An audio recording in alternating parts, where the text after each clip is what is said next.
I see what you did there, Johnny. I don't like it. Hello, ladies and gentlemen. Welcome to Minions of the Zoo. I am your host and master of disguise, Johnny Hellcat. And with me today are the Minions Sanguine. Good evening, all.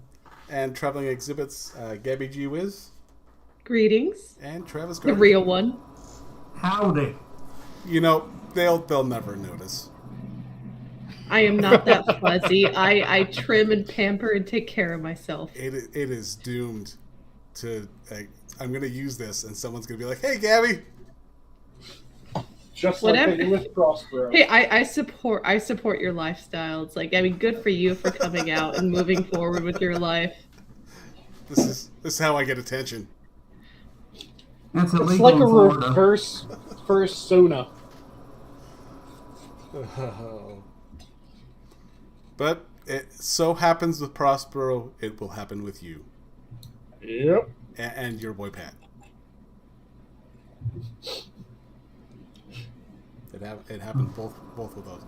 So to explain, How many others are you going to end up swapping into? I feel like if I can do this with the entire, I can duplicate the Shio army with this, like. Except for I'd have to find a way to get it for just YouTube people rather than, rather than with the Shio army. But so I don't know how this stream started going live on my channel, but somehow, and welcome to part 2 of the Twilight Zone. This time intentional. Yeah, I had everything set up because I was streaming. Yeah, I streamed last night on my channel, but somehow the stream key from episode 66 of Hellcat's Penny Arcade started popping right up, and was like, "Look at me, I'm here. I'm only a year and a half late." So yeah, I'd have no idea how that worked, but twist of fate, here it is. That's the funny thing. It did, but it didn't. So, I'm still curious if you're going to find out that whatever was in that stream originally has now been overwritten by that would be this funny. second iteration. I'm gonna check that out while we're doing that. But yeah, so how you guys doing today? I'm doing grand. I'm just doing a bit of prep work for my dinner right now, chopping up broccoli, and in a second here I'll be portioning out my salmon and rubbing it down with the spices that I want on my salmon tonight. Kinky. How about you, Gabby? Doing pretty good. I'm all set and ready. I actually have some big plans this weekend. I got a wedding to go to. Ah, nice. Wow. There's apparently 1, 2, 3, 4, 5 number 66s. How many times have you inadvertently streamed to... That's a good question, because I don't know. And how many of those are pre-stream or post-stream banter? Well, a lot of them are, let's see, this one's 2 minutes and 7 seconds. This one over here is 13 seconds. Another 20-minute one. Another 9-minute one. And then the original that is an hour and 9 minutes. And I just want to know what snippets got caught. Like when, I mean, we all thought we weren't supposed to be live, and I'm sure no one here is up to any kind of nefarious shenanigans. But still, In one of those, there's going to be Johnny Hellcat's very own dark side Phil moment. Yeah, yeah, I don't think so. Well, we know at least one of them is me falling out of a chair because I have arthritis cream on my hands from the last time I fell on a chair. So, there we go. Sure, that's the reason why you have something on your hands. I don't think I want to do that with this. Darkside Phil didn't mean to do that either, at least on camera. Well, do any of y'all follow Chubby Emu? Yes. Well, his last video on the Chubby Emu channel was a guy who rubbed an entire tube of Icy Hot on his balls and almost died. Yeah, that causes absolutely horrendous things, especially some people get chemical burns from Icy Hot. Well, it's also it's a little a bit technical for me, but it's a part of the aspirin family. Yep. And it interferes with how your mitochondria create energy. So you probably know more about this. I'm a it ends up interrupting. I'm trying to remember which part. I want to say it interrupts the Krebs cycle, but I could be wrong on that one off the top of my head. The main thing that I always think of is just there's a fairly high proportion of the population that, like I said, they get chemical burns from Icy Hot. Yeah. Well, normally it's a small chemical burn because they'll start to apply it and they'll go, my hands are really burning, and they'll immediately wash off their hands. I can't imagine the horrendous state of someone's genitals if they decide, entire tube, let's go, oh my god. Well, it was exasperated by alcohol, so which that's obvious. If you're rubbing an entire tube on your balls, you have alcohol in your system. I mean, that's a given. Well, either that or someone bet you a fuck ton of money and you're really hard up for it. All right, well, I'm going to share one of the videos. One of the videos of what? Oh my god, that's so adorable.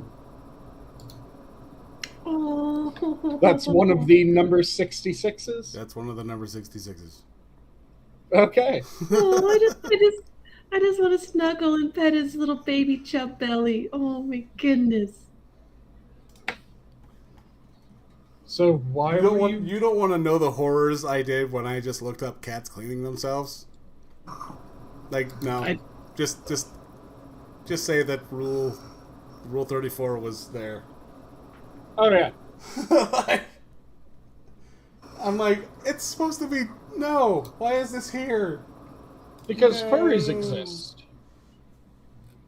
And they weren't even dressed in fur costumes. That's the worst part. Yeah. Like, I would expect it from furries. That wouldn't be that's not one of those shocking surprise things. No, this was this is cat people.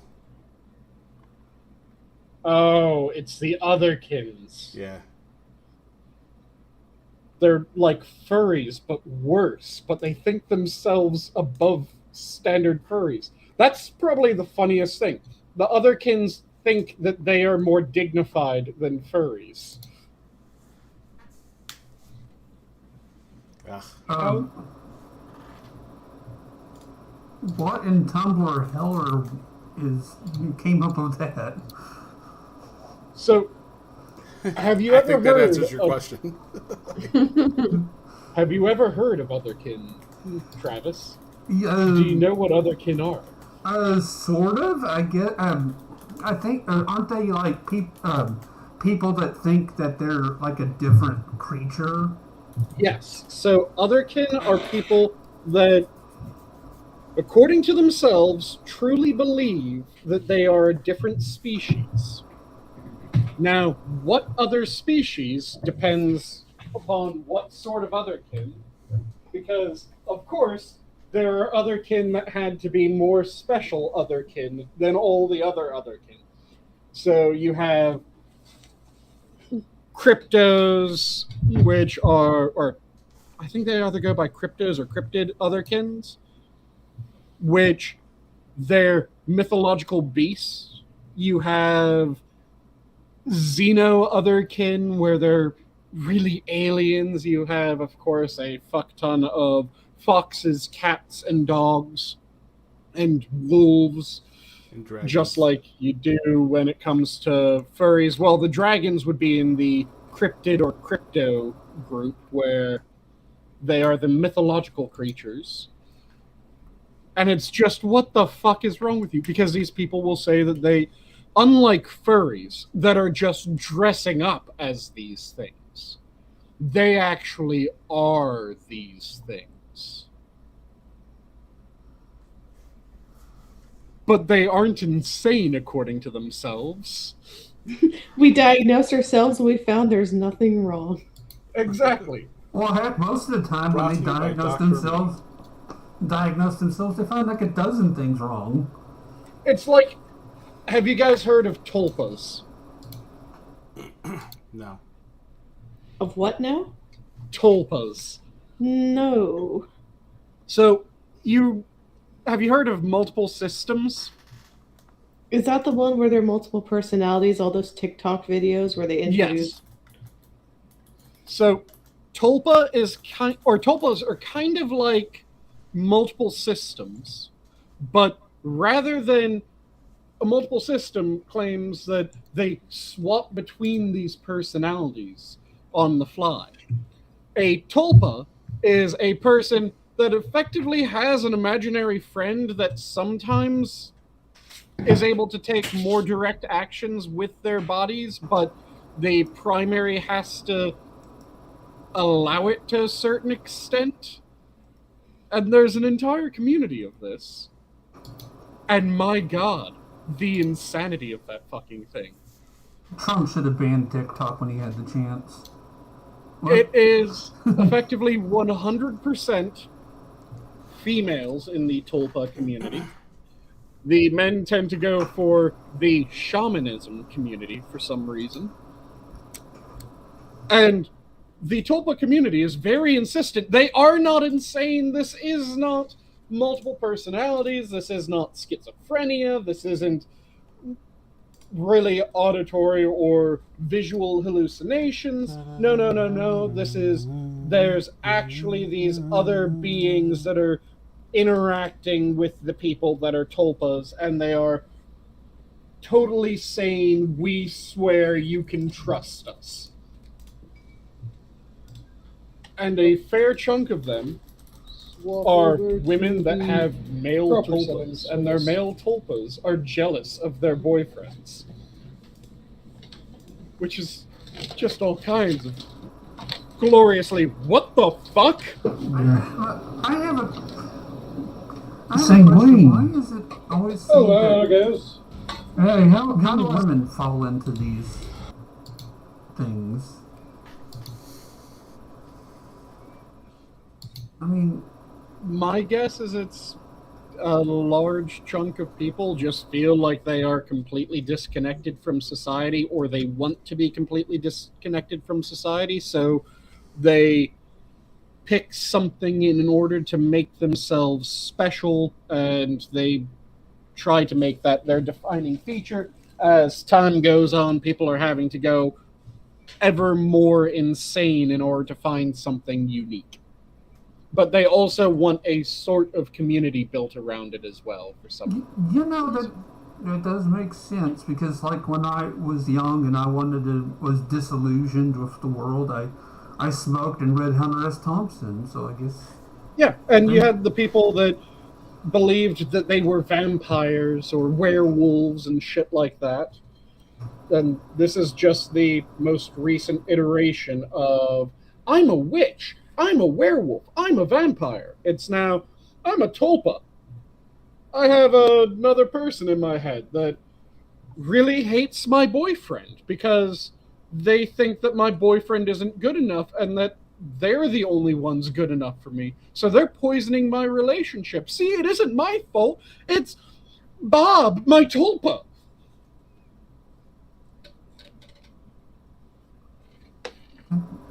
I have no words. It is absolutely insane, and I recommend, if you ever want to lose faith in humanity just that much more, look into the Tulpa community, look into the Tulpa Reddit, and read how these people are just completely undermining every relationship that they have for their imaginary friend that is so totally into them. Trust them, guys. They aren't insane. Yeah, that sounds like the it's screaming, "Hey, what's that in your back? Oh, look, it's a giant red flag." Yep. Well, I have to say, though, I have never intentionally tried to go on Reddit, so I don't think I'll be looking them up soon. There are certain parts of Reddit that are cool and kind of fun. There are other parts that are just complete goddamn cancer. I'll be right back. Oh, I mainly just tried. I go on there. If I go on there, is because I click on a link because I'm looking up some kind of how-to. Yep. On Google, and I go to Reddit. Reddit or Quora? Is it Quora? Yeah, Quora is the one that is always like, how to tell when you're pregnant, and other various god-awful spellings of pregnant. My favorite, of course, being pregante. I like that one. I think we should use it.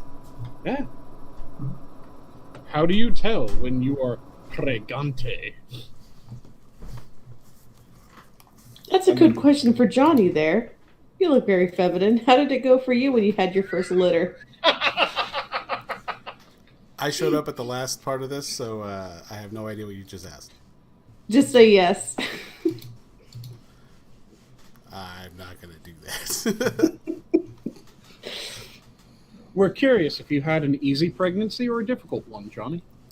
The first one was pretty easy. The second one was a bit more difficult. And how many litters? So it's just been 2 litters for you then? Yep.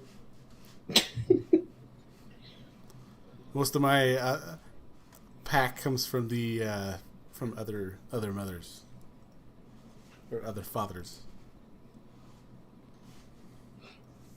And it's painful for you because, as everyone knows, since it is, for some reason, one of the internet's favorite factoids, male cats' penises are barbed.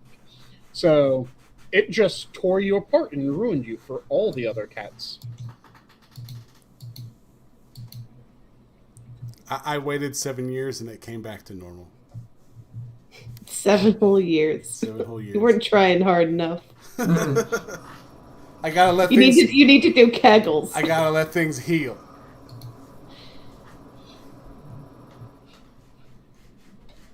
But yes, there's just all kinds of fantastic insanity. There's, like I said, Reddit has some good aspects. Like, it does have a lot of... If you can sift through all of the bullshit, you can find some really amazing, here's how you do this sort of Reddits, where you will actually get good information on how to do various things, or people will show their projects and cool shit like that. So one of the ones that I've found recently is a subreddit that is just dealing with people growing shit in their arrow garden. And it's like, here's how this plant that you can't normally grow, or that you don't get seeds from the company to grow, here's how you can actually get this to grow, and here's what the harvests look like, and all this good shit. Here's the step-by-step guide. And also it gives a place for people that aren't aware of what certain things look like. Like, have any of you ever seen basil seeds that are... They got wet, they're starting to settle into the soil. Have you guys ever seen what those look like? Nope. No, I haven't. They look like someone sneezed into the dirt, because they just get these kind of mucusy, snotty-looking coatings for a little bit until they are able to actually start germinating and get into the soil. They just get this mucus shell around the seed, which freaks some people out when they first start trying to grow basil, and they're going, why does it look like someone blew their nose in my plant? Because that's what basil seeds look like when they get wet. That sounds delicious. Yeah. My work had a bunch of seeds that I don't know if they were giving away, but usually if they have something out sitting like that, they want you to commit to something. So I'm like, I'll come back to you.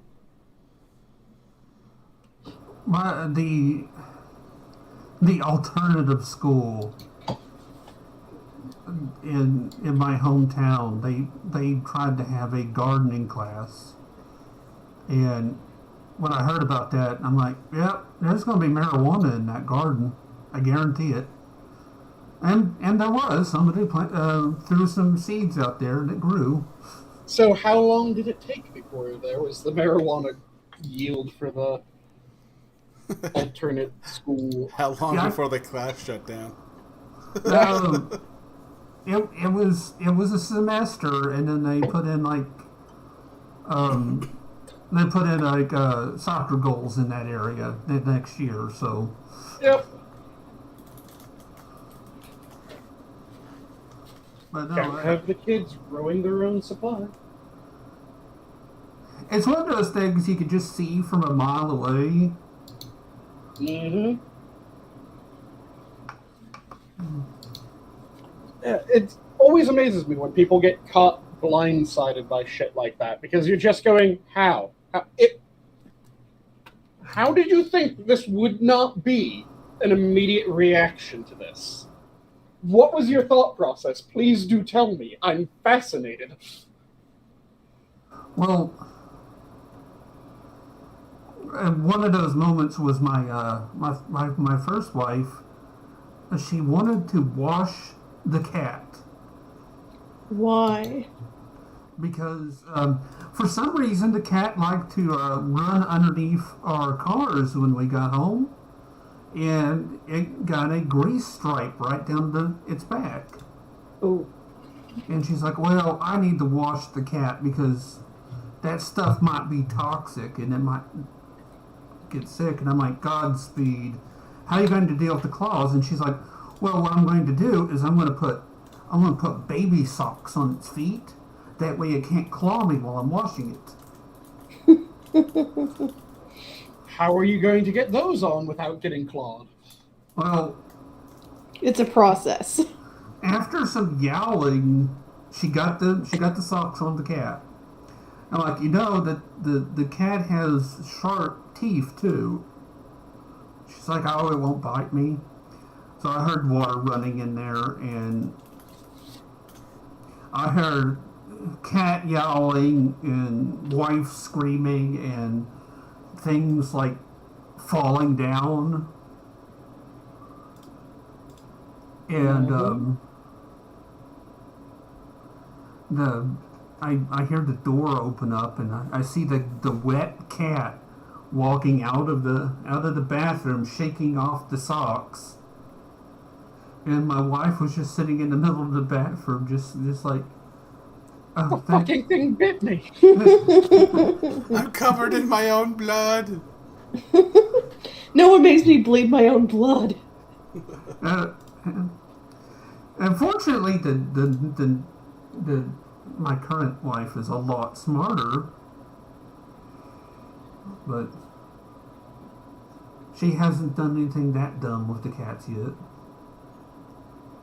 I don't know why, but the story about the cat just reminded me of one of my favorite D&D factoids, which is in 3.5, a house cat could kill an entire village rather easily. Nice. Just because the house cat did 1d4 damage. The average commoner had 1d4 HP. A house cat could technically kill a villager every round. Well, I can see that. I mean, a bat is the reason why most of the people were unemployed for a year. That's a plague joke. Yep. I guess it wasn't that much. Just took a couple rats and some fleas in order to kill off a third of the world's population.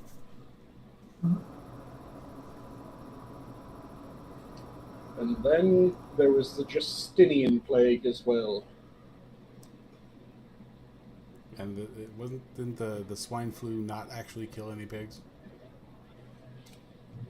Yeah, it was more dangerous to people. So, what do you guys think? Do you guys think that COVID will actually prove to be the once-in-a-thousand-year plague, or are you guys still waiting for the 1,000-year plague?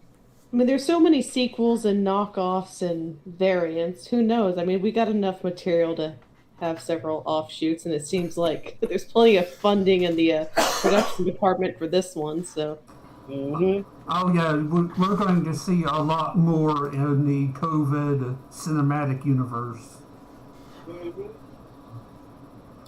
I mean, You guys are... Oh, go ahead. You first. a lot of people found out they can gain power and money by doing this. So, Well, that's going in like with Matt Christensen's video where he's talking about, the masks and how people were cheering when they announced that you no longer need to wear the mask in the airport, which opened its own goddamn wormhole of virtue signaling douchebags. well, there's always going to be those about anything, to be fair. Yeah. And we already knew that those people were going to be popping up out of the woodwork when this shit finally started letting up. Because how many different articles were there of, I like my mask because it lets people know that I'm not a Republican? No, but it lets people know you're plenty fucking stupid. Yeah. well, I try not to judge people I still see in public wearing masks because, maybe they're sick, maybe they have an immune compromise. Hell, I use my N95s when I'm mowing, which that's the only way I can do it. But but I also find I look at the person and I'm like, I do have a visceral reaction of what the fuck are you doing still? And it's like, just calm down. There might be a reason here. I generally I see someone and I'm just like, I don't care. It's the people. Is that a dog eye here, or was someone cutting construction paper? I was sanding my heel. Okay. he was what was it? Taking care of his claws. He was filing them away. I gotta round them off. So you were saying, sorry for the interruption. No, I'm just saying it's not the people who wear the masks that are the concern. It's the people who wear the masks and will make goddamn well sure that you know it. Yep. And those people deserve to be thrown out of the receiving doors. Yeah, I mean, like, it's a free country. Like, I mean, I will still wear my mask in most places. Like, and I don't judge anyone who does. Like, it's America. You can do what you want. Yeah. If you But, like, want to just wear don't a make a mask. public nuisance of yourself. Like PETA. Oh my God, did you see what the PETA activists were doing lately? Oh, I haven't the seen Starbucks pictures. Yeah, they're using a animal product, glue to like glue their hands to the counters and make nuisances of themselves. And I'm just like, so let me get this straight. Instead of being the change you want to be in the world, making your own coffee shops or markets that sell vegan products at affordable rates, you're just going to scream at everybody else to be the champions that you're unwilling to be. Well, I mean, as long as your hands are glued to counters, You're not busy killing shelter animals. So that's something. Also, I'm curious if they realize how much the product chain and the supply chain has been interrupted when it comes to, I don't know, solvents. There's a point here. I mean, you have the Extinction Rebellion, or whatever it is in Britain, that are gluing themselves to roads. And doors and various other surfaces. And then you have the people here gluing themselves to counters. I don't know about y'all, but I've never been able to get a glue to work that well, that fast. That's kind of impressive to me. I mean, they're glue. Well, because unlike PETA, most people have manners, and they're just going to try to talk someone down, so it might be a couple of minutes, be like, hey, you have to get off the counter. We don't want to make a scene. There's customers. Hey, no, you can't be here. Sir, madam, zer, whatever you identify as, you can't be here. Like, so it might have time to dry. Because most people have manners. I still say that the way... And they're dealing with obviously handy-capable people. I still say the way that it needs to be dealt with is, rather than going out there with all the solvents and making sure that we dissolve the layer nice and easy, what we should do instead is, every time that there is a protest like that, have a bunch of really amazing chefs and just cooks go out, set up a bunch of barbecues close by, close enough that they can smell all the food, and just start making absolutely amazing, mouth-watering food. This reminds me of two separate stories. One was actually a neighbor who had a vegan neighbor who complained about the smell of barbecue, so he just barbecued even more. Yep, what was that started restaurant? cooking sausages every day. Yep, but what was the there was a restaurant up in Canada where vegans were protesting. It slaughtered its own deer right there. Yep. Yeah. So vegans, I mean, this is like, it took 2 or 3 days for this guy just to, like, what budget?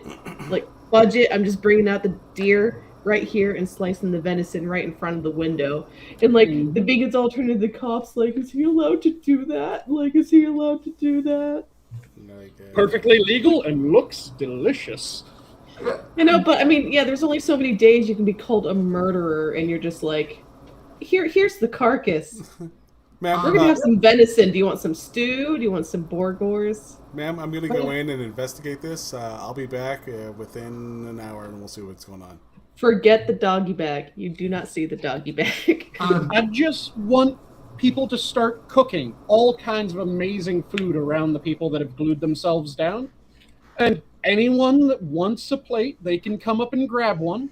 If anyone tries to pass any food to the people that have glued themselves somewhere, they are now no longer able to get any food, and they're just left to their own devices. So the people that have glued themselves down, if they get hungry and the food smells too good and they really want it, they can rip themselves off and come grab a plate of food. PETA put up a billboard here complaining about our governor. And our governor had a barbecue company set up right underneath the billboard, and him and the leadership of the legislature and his staff and friends and everything had a big old barbecue right underneath that PETA billboard. Nice. I'm sorry, though. Kevin Stitt, you cannot outbase Ron DeSantis. Dude, I'm trying to remember. Oh God, you sorry. first. I can't think of any other movement where they might actually have valid arguments, but they are so self-defeating. It's not even shooting yourself in the foot at this point. Like, it's like they kneecapped themselves, and then like, just. Dude, if you just weren't such nuisances, so just awful to deal with, just hyperbolic, exaggeratory, just menaces to society, like, Dude, I'm losing my adjectives. I'm getting more angry. Just, you know what I mean. You know what I mean. Like Yeah. they are the reason their activism doesn't work because of them. Mm-hmm. Not their message. It's because of them. It's like, did you guys ever watch the Oxford Debate Society debate where they had Michaela Peterson versus the one feminist vegan? Oh, is that the one where it's like animals like a part of the patriarchy kind of spiel? Yes. I saw that. I laughed. The and best I had part, a hot dog. the best part was there's these racist and sexist stereotypes that are being brandied about, like the soy boy, and everyone just bursts out laughing. Does not matter what side of the aisle they were on in the debate, they all laugh at this woman. They're like the Aurora Boreas. It's just like they're constantly eating themselves. Yeah. It's a new religion, and they're just consuming themselves to find the real purity. Yeah. The ultimate virtue signal. The funniest person to watch throughout the entire thing is the Debate Society's stenographer, because you can just see her desperately trying to stay straight-faced as this woman is just saying ever more ridiculous shit, and there's just several points where she fucking loses it, and she's laughing while still trying to keep everything recorded properly, but she's just giggling away while typing. I guess I've never seen this. I need to see this. Oh, Sanguine, you need to find it. Let's see if I can pull up the... I mean, yeah, that woman had her job cut out for her that day. If I was her boss, it's like, dude, I feel you, man. I was in my office watching this. I don't know how you were typing. Yeah, you get a bonus. Oh man. No, my again, yeah, just a movement brought down not by the message, but by the messengers. Well, that's a lot. The messengers shot themselves. There's a lot of movements that are like that because,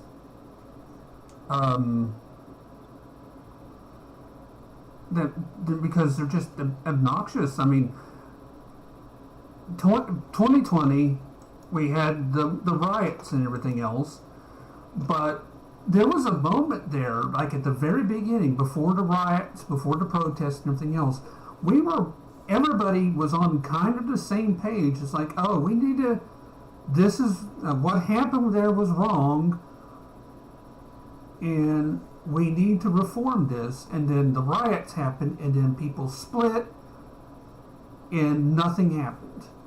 Just a higher crime rate. Yeah, and now they're trying to say, well, it's ridiculous, the people that are saying that defunding the police and cutting police funding is responsible for the increase in crime. And I'm going, except... That's directly related. Even communities who screamed about defund the police and the police obliged, in 3 weeks, they're like, no, we want you back. Yeah, even freaking Biden in his presidential speech was like, we're providing more funding. And I hated listening. I live tweeted about that whole speech. I was trying to find the humor because it's better to laugh than be angry. And I'm like, okay, defund the crowd and also support the blue no matter who. How do you feel? He's giving more money to cops. Mm-hmm. Yeah, it was just, what the fuck? And I found the section of the debate. It's put up by the Oxford Union. So I'll first shoot out the link to everyone. You can skip the little play-in, and then I'll also slap this in private chat for you guys to click on and enjoy. It's the Carol Adams portion of the debate that, people are just all openly laughing at this woman. as she's trying to argue her position, because she just goes for the most ridiculous stance. And she claims that meat eating and the primacy placed on meat eating in the Western world is just colonialism, because it... All the buzzwords, just all the buzzwords. Yeah, just to make your speech like a lot shorter. Just say just all the isms. The best part was she is complaining how England, while it was going through its colonial heyday, was stereotyping the other nations that it took over as being weaker because they relied on vegan diets. And this is clearly racism, because it was placing the Western meat-eating diet as superior to the veganism of the rest of the world. And I'm going, what fucking veganism of the rest of the world? Have you heard of the Mongols? The Mongolian diet's like 90% meat and milk. It only counts if it's a majority white nation, though. That's who you get to scream at that has all the problems. Forget the slavery and all the other countries that's still in practice to this day, or all of that. This is a system that needs to get burned to the ground and reformed entirely. Don't forget. Don't actually help other people in other areas. They don't talk about that. Shh. I'm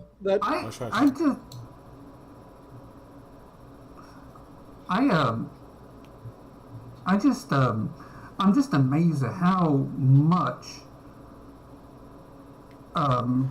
various groups are trying to tear down this system, like you said, that provided so much. I mean, we don't have a perfect system. Nobody can say that, but the systems they want to put in place, they have to explain every little thing to try to get you to agree with them, and it just gets worse as they explain it.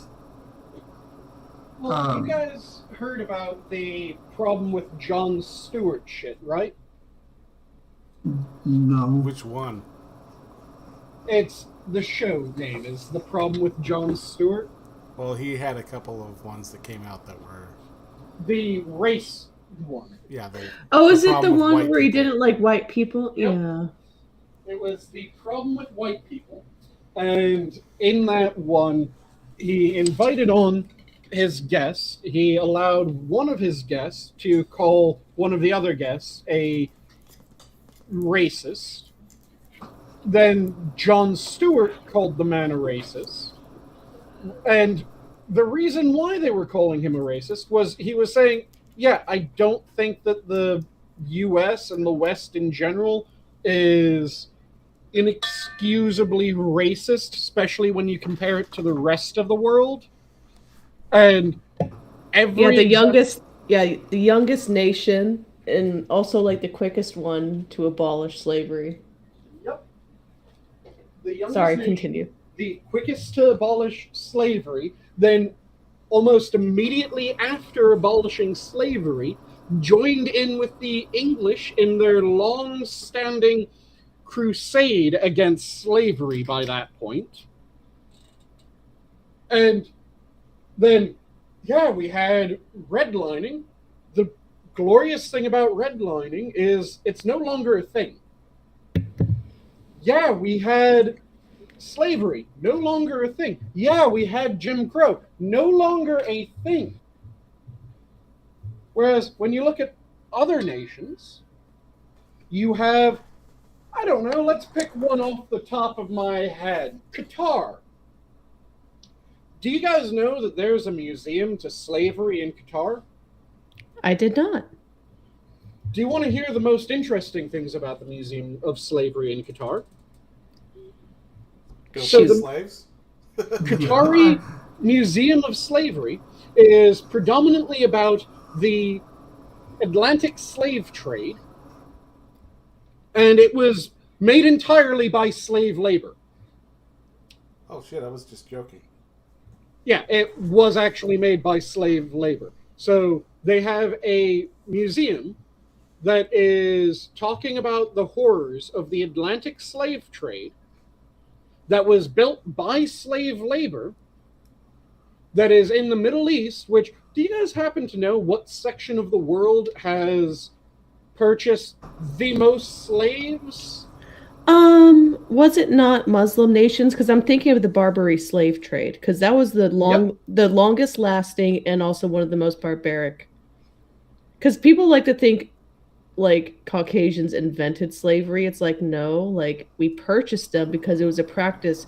Every nation on history, humans are awful. Just in general, they have been in history. Everyone could acknowledge that. But like, we didn't invent it.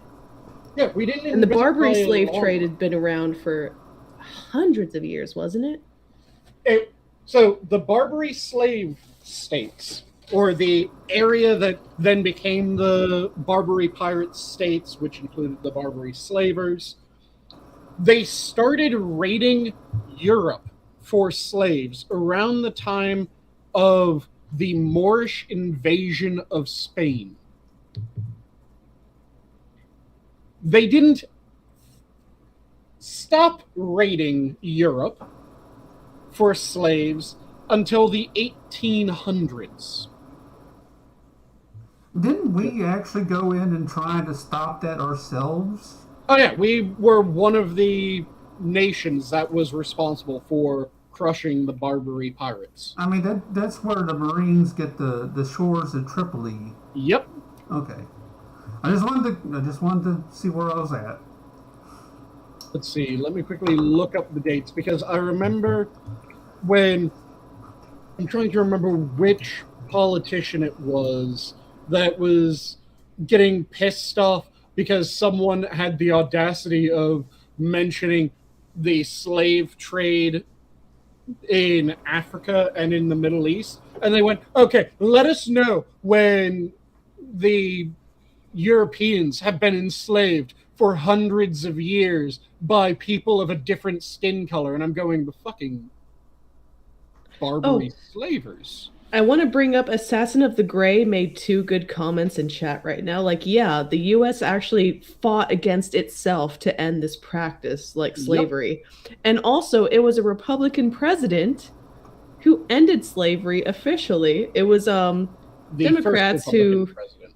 Yeah. To end it. Yep. So, the start of slave raids from the area that later became known as the Barbary Coast started in 711 AD. Let's look at when Tripoli fell. Tripoli invasion. So, the U.S., backed by, I think it was a small portion of the English, anti-slaver fleet, had a sustained, or after 2 years of minor confrontations, they had a sustained action in 1803 when they attacked Tripoli Harbor in present-day Libya.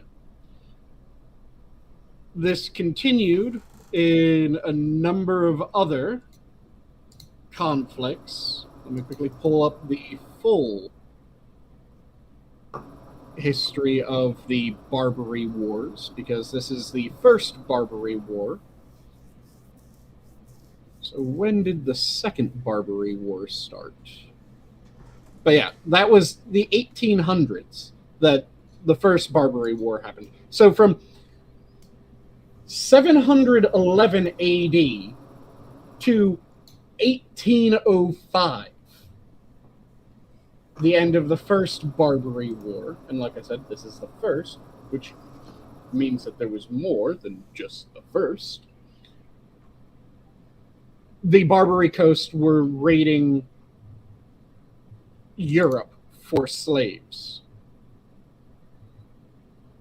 And someone had the audacity of saying, well, let us know when, for hundreds of years, Europeans have been enslaved. Barbary pirates, motherfucker. Not for just 100 years or hundreds of years. No, for over a millennia. And it's still going on, but like you said, Qatar, and they also built the World Cup stadium with slave labor. I mean, yeah. It is something that has been happening, is continuing to happen. The Arab slave trade was never stopped. They are still taking slaves from Africa. I think some of them are coming from the Philippines as well. Yep, they'll take them from anywhere. A large chunk of the Arab slave trade, though, is African slaves.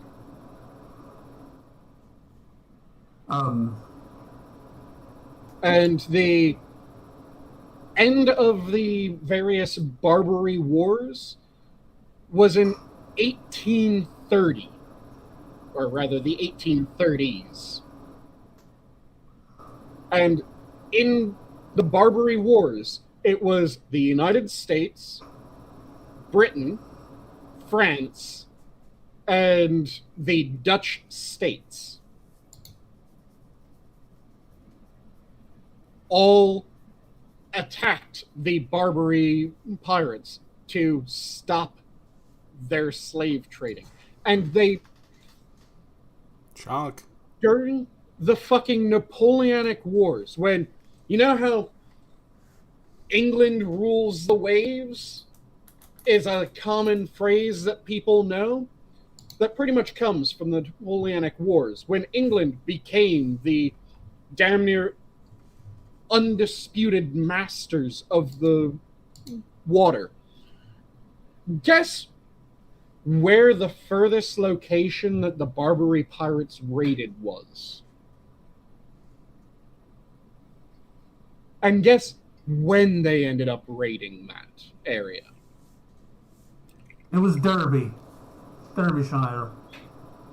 So he got uncle.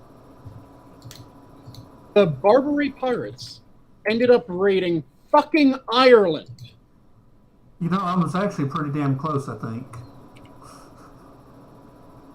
They raided Ireland. In fact, they also raided Iceland. But they raided Ireland at the point when England was the undisputed king of the sea.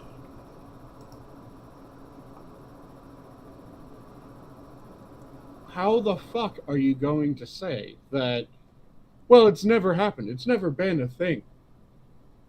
They raided the UK in the 1800s. Did you call Junie the chunk? Yes, I did. Oh yeah, she is 16 pounds. Oh, there they are. Mm-hmm. And yeah, Assassin of the Grey, our first overseas war was against the Barbary pirates.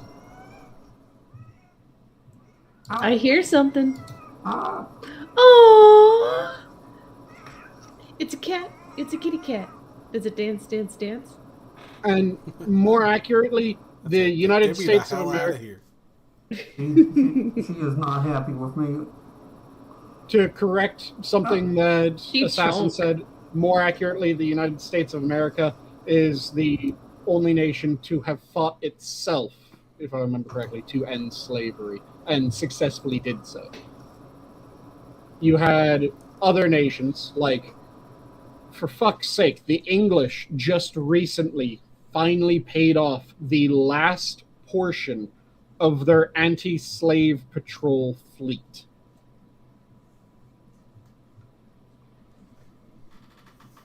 Back, I want to say maybe 5-10 years ago. They finally paid it off.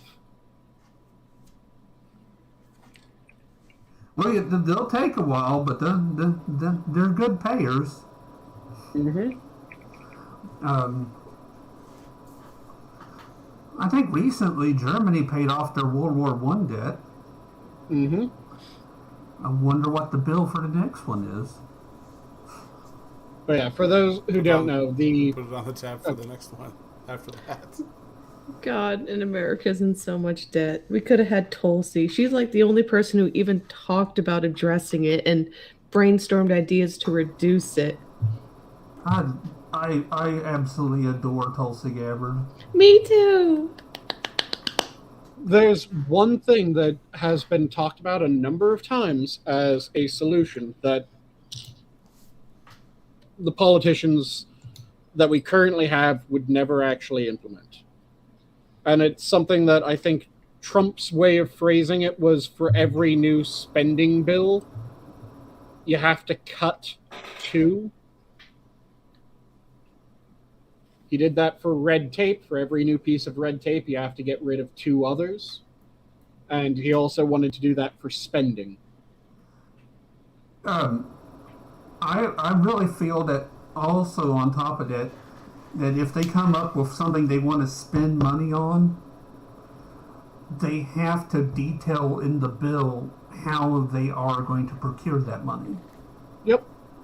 Yeah, like during the inflation era, and like, oh, well, you know, people like in government just get themselves like a 20% plus like a pay increase. Like, okay, cool, thank you, non-producers. So that's just more taxes we gotta pay. And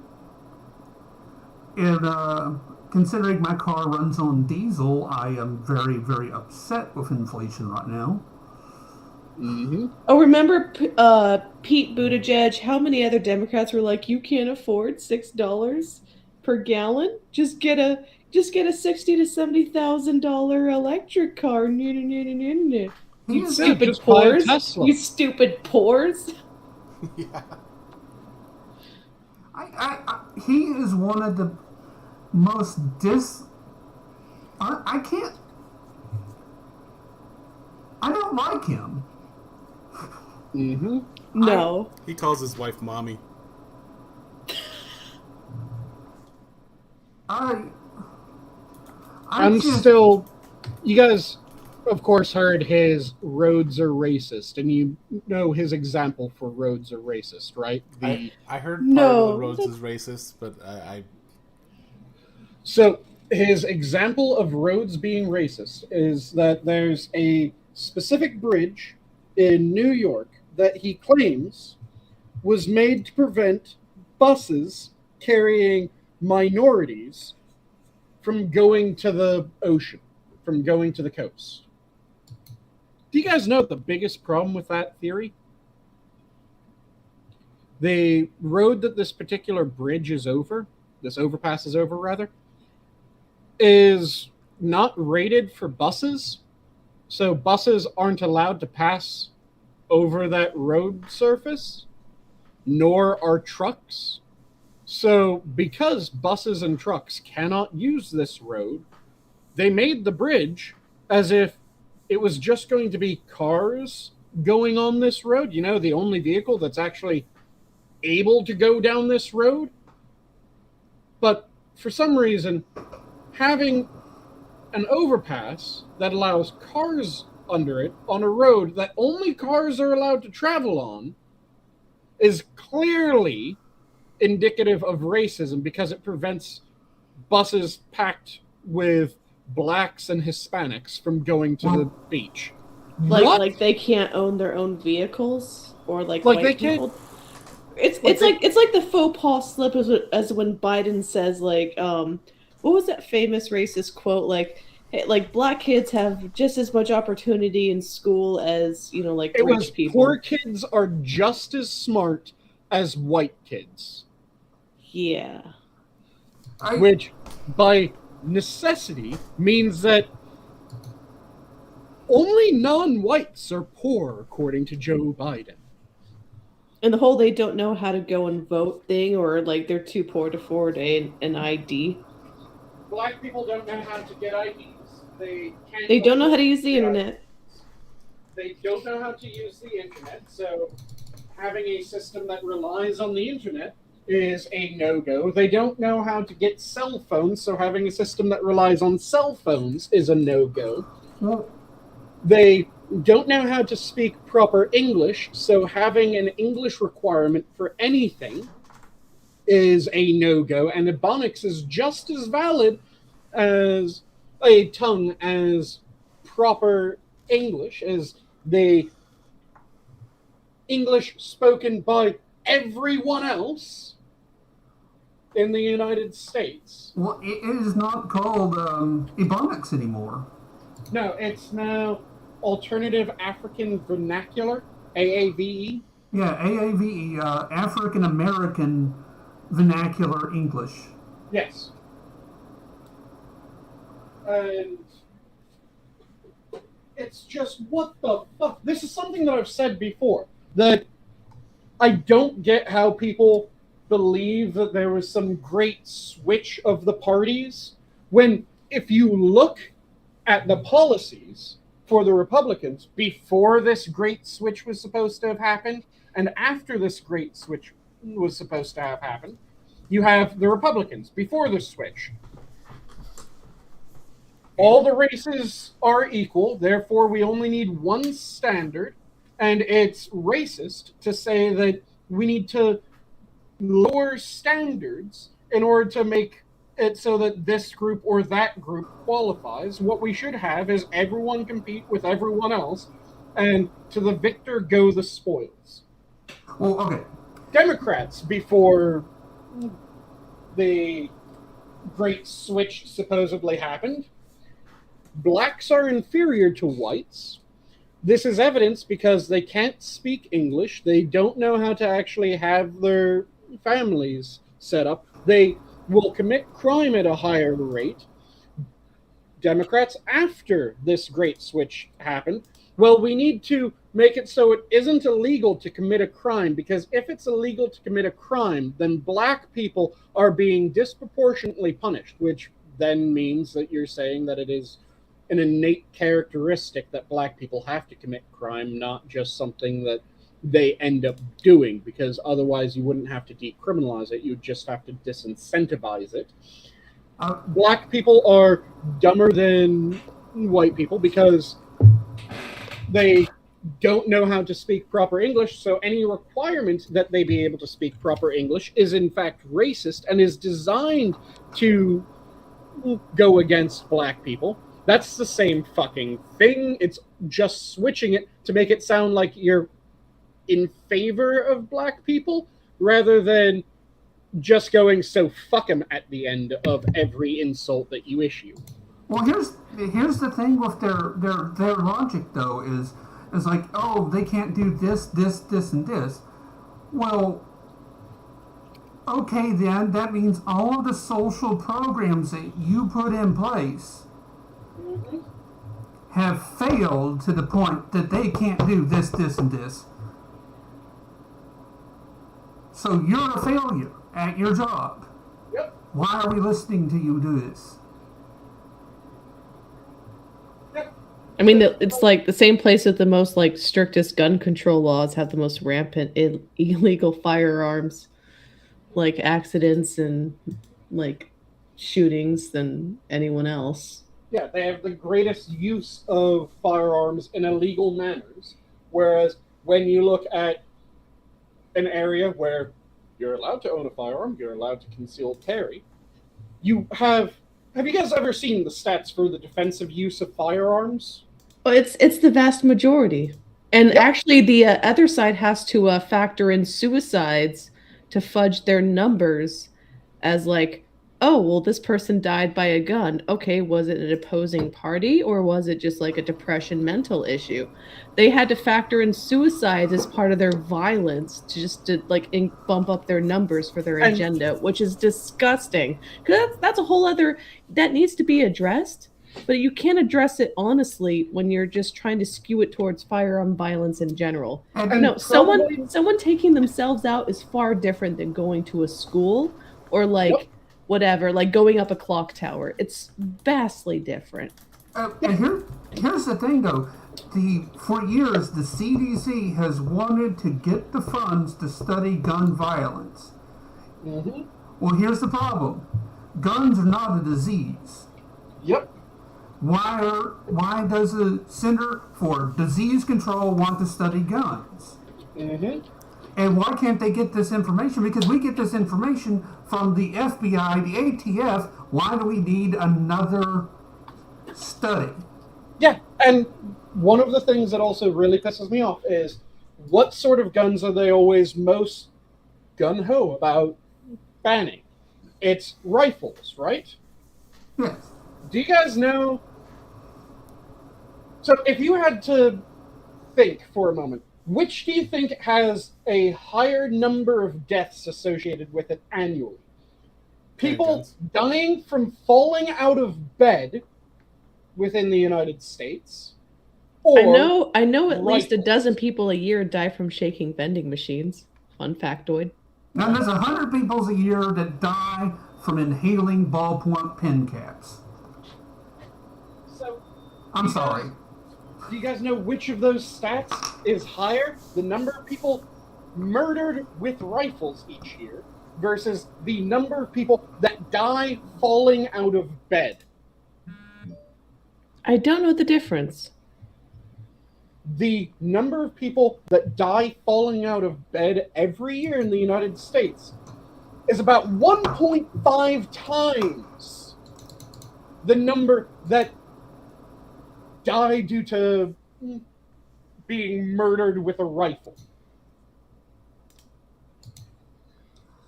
So, Yeah, because actually handguns make up the majority of their quote unquote stats for weapons assaults. It's not even the scary ARs, the assault rifles. It's not AR for assault rifle, by the way. Like that bugs me to no end. It's Majority online. are handguns. And guess what? Wielded by people who are already felons and shouldn't have them in the first place. Yep. So let's make more laws that they can break. That'll solve it. And you have places like in San Francisco, people have started to leave their windows rolled down in their cars and open up the trunk. So when people do break into them, they don't shatter the glass and everything else. Mm-hmm. Oh, I've seen plenty of notes in a car seat saying, "Hey, please don't break the glass. There's nothing in here. Thank you so much."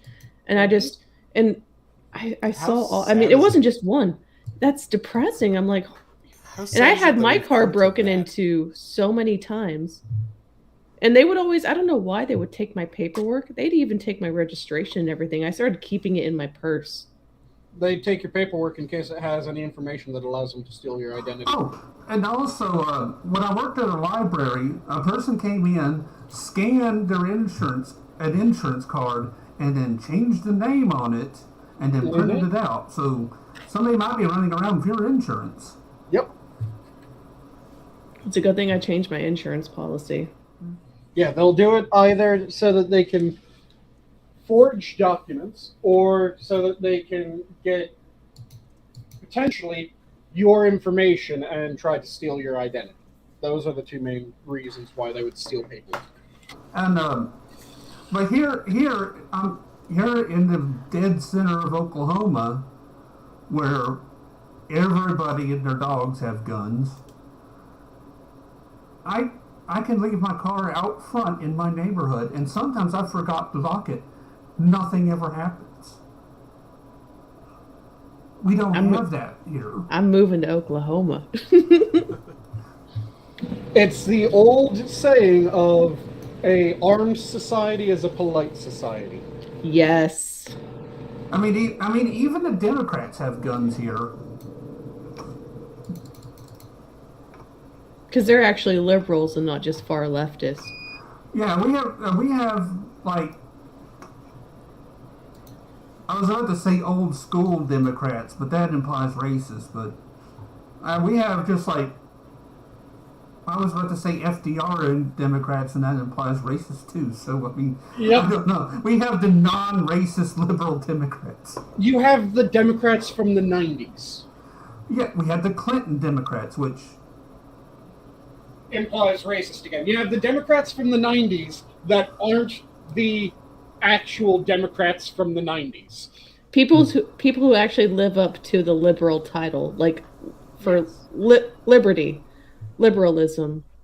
Well, a few years ago, 2010, we had the governor's race, and it was we had two women running. One of them was Democrat, of course, and then Mary Fallon, the Republican.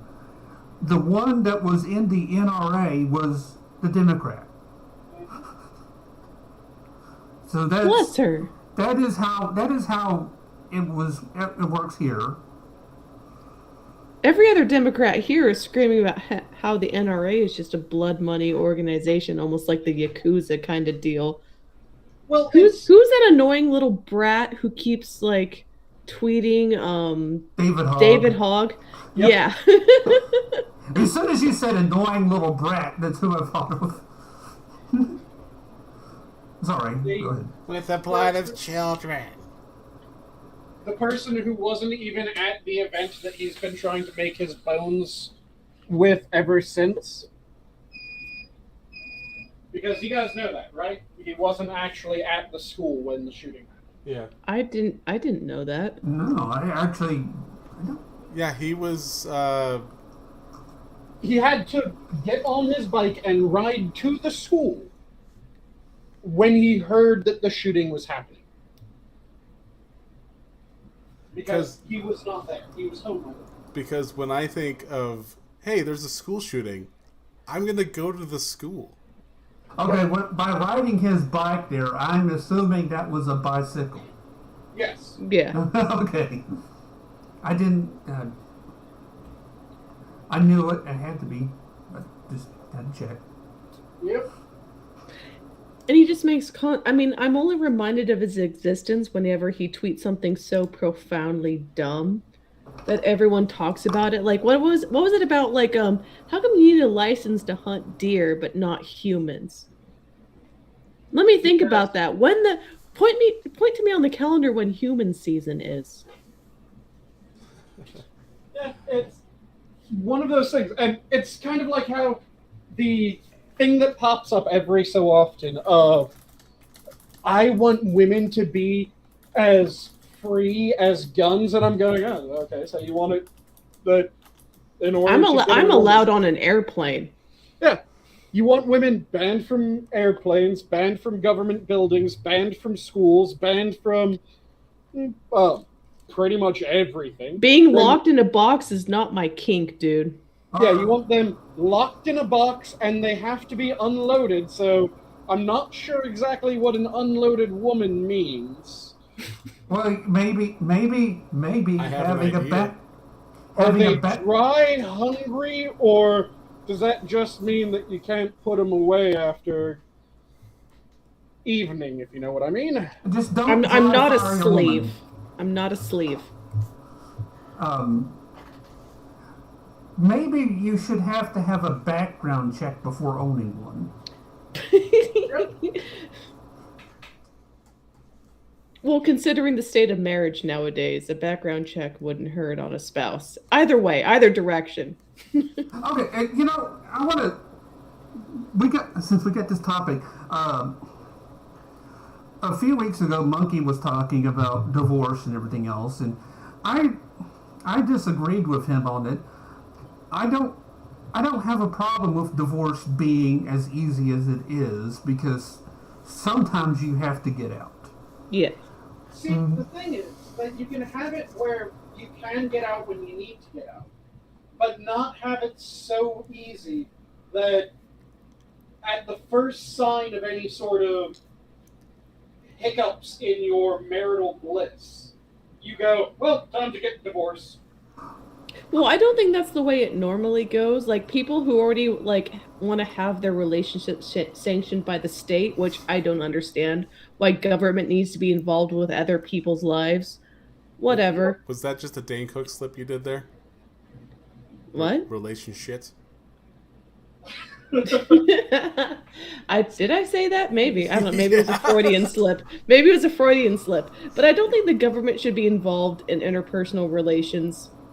But, like, also, like, there's prenups for a reason, and most people don't get divorced just out of the blue. Like, sometimes spouses don't agree to see counselors, even though one really wants to, or like if someone's cheating on me, like even without paperwork, I was just like, deuces. Oh yeah. Yeah, I think that there should absolutely be things where the divorce is able to go through with, you're able to get it fairly easy without too many hiccups. The thing that I could understand, say, maybe we should get rid of this, is the completely no-fault divorce. Yeah, there is the irreconcilable differences, which is just a pretty break-even stuff. Well, my sister's, let me use my fingers to count, third or fourth wedding. Wow. Yeah. As if I don't make fun of her enough of that already. Which, that's its own story. Let's see here. She found out that... Oh, no, it was the third wedding.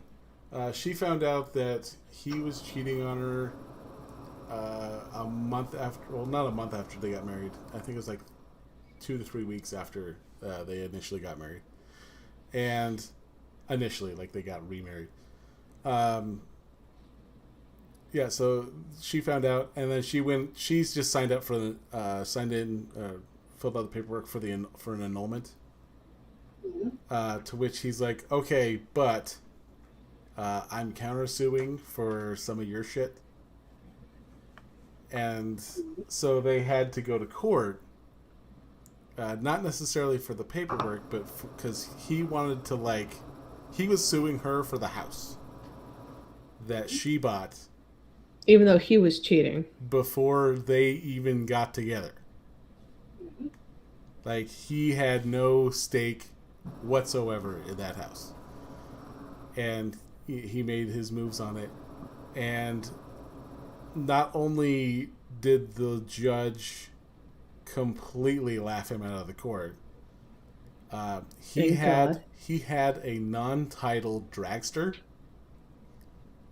I think it was a 1967 Chevelle that she gave him. Mm-hmm. Or that he gave, the judge gave my sister.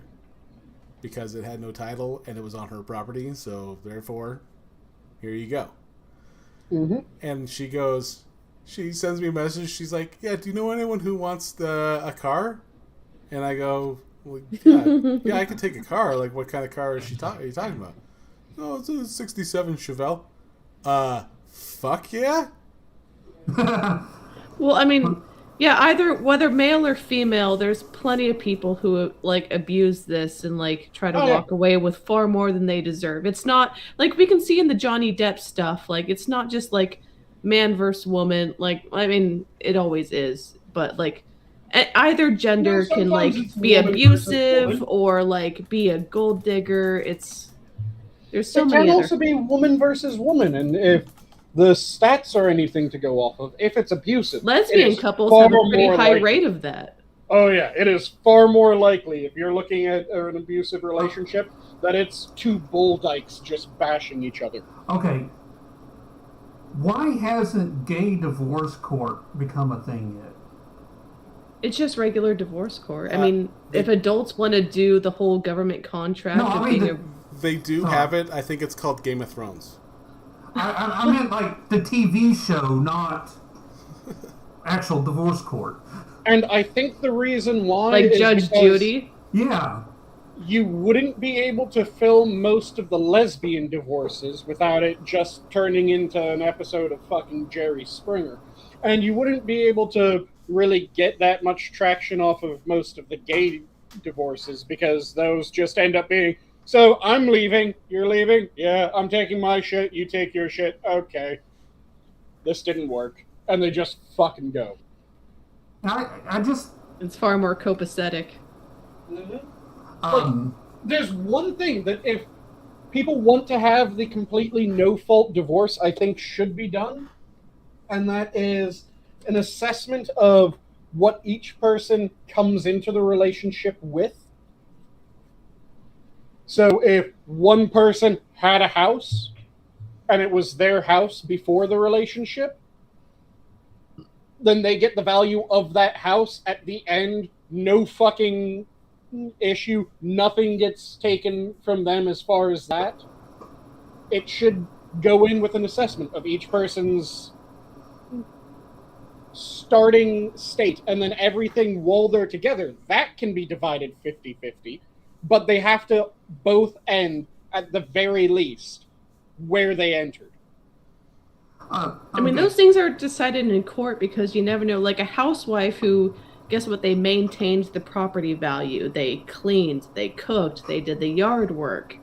Like, which is why I'm saying that every case is individual. It's why we have court systems. So I mean, which is why there's gold digging hoes, but there's also women who may have had like a more assertive guy who was not like maybe abusive, who kind of like separated herself from like her family, her friends, and like made her the housewife who like it's an individual circumstance. Which is why I'm saying that it should be this is what they entered into it with, and then after that, anything that they get while they're married, yeah, that can be divided 50-50 in a no-fault divorce. But each of them needs to leave with, at the very least, what they entered with. Then if they bought another car, one of them gets the car, the other one gets 50% of the value of the car. There you go. I think... If they bought a new house, one of them gets the house, one of them gets 50% of the value of the house. And you just break it up that way, where it's whatever you came in with, plus 50% of whatever you both made together.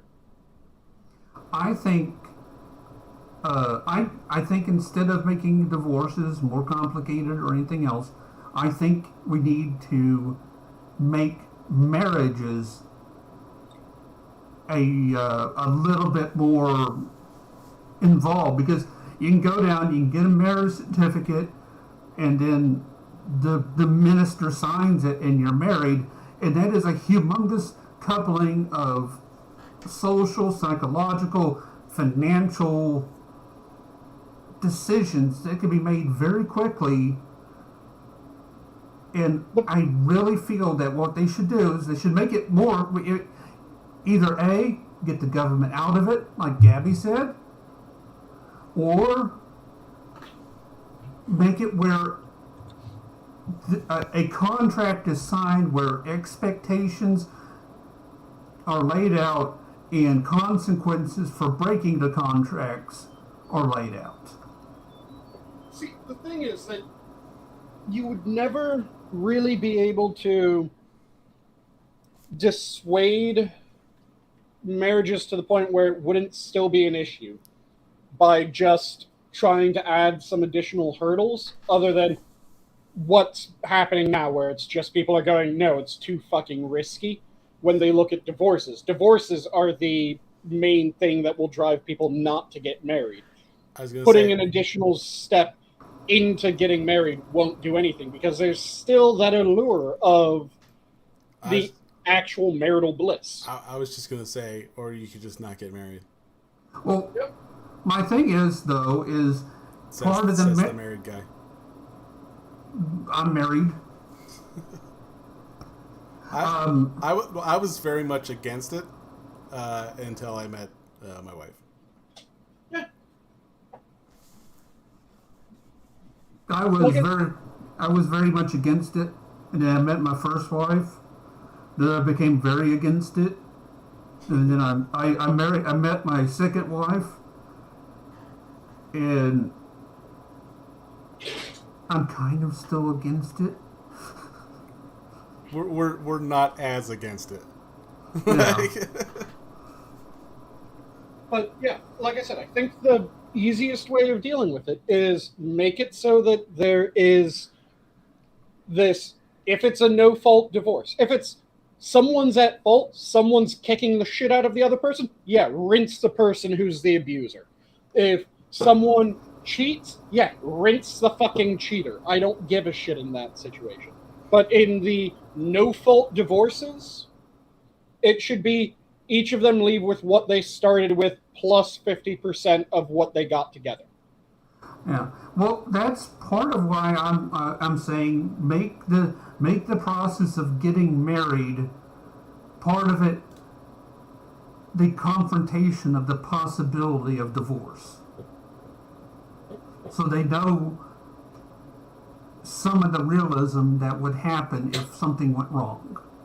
The problem is that will never dissuade people from getting married, because when you're getting married, unless you are ridiculously sober-minded, you're going to be going, yeah, that happens to other people.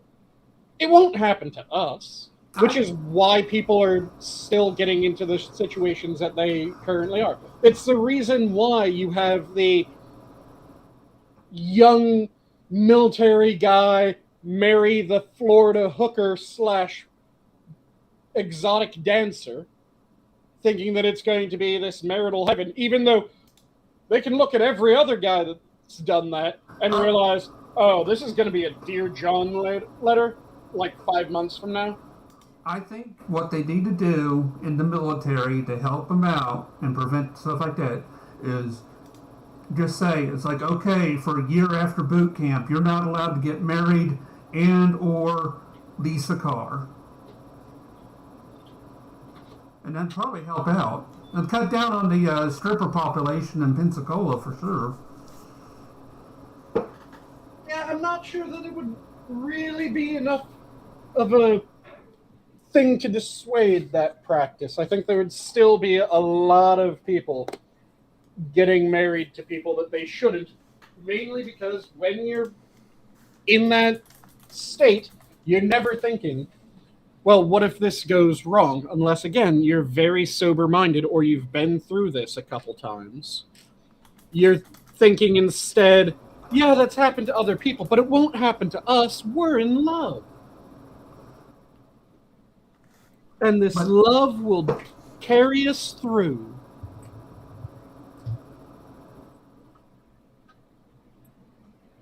Oh, I had to mute to throw up. Sorry. Was it due to the because we're in love, or was it due to your stomach issues? The we're in love thing. Okay, yeah. That's what I figured. Just wanted to double check whether it was that or the stomach issue. You know, I knew so many people who got married just because they weren't even romantically involved, just because they were like friends. Yep. And they were like, dude, this is the best way we can both get like health benefits and like just tax write-offs. Like, it's not even entirely about like trying to abuse a partner one way or another financially. It's just been for a mutual benefit kind of thing. Mm-hmm. Yeah. Isn't that the plot behind I'd pronounce you Chuck and Larry? Yes. Yeah. Kind of. Firefighters kind of trying to get some benefits. Well, he's trying to keep his benefits. Yes.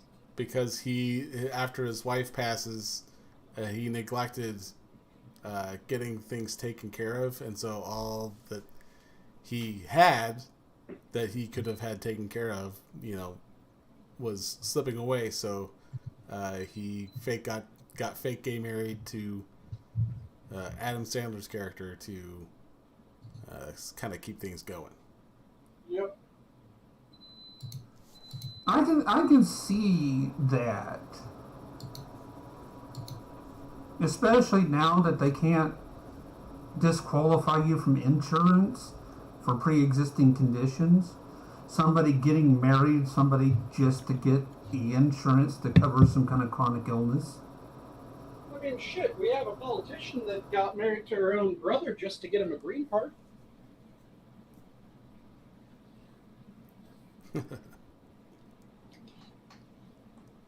That's still just, what the fuck?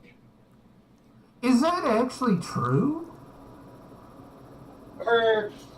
So, the person who she married has the exact same name as her brother, has the exact same parents' names as her brother, has the exact same birthday as her brother, has the exact same area of origin as her brother, declares the same siblings as she does, excluding each other. Well, that adds up to being brother. Yeah. Or one hell of a coincidence. Yeah, it's everything that has been able to get looked into, shy of, okay, both of you spit in these tubes, has come out that, yeah, this is a brother. But there are still people saying, no, that's just a conspiracy theory. It hasn't been proved. And I'm going, okay, what the fuck will prove it if same family, same area, same birthday, same name, same everything isn't proving it? Do you need the both of you spitting this to, yep, your DNA is a match for siblings? I was reading chat and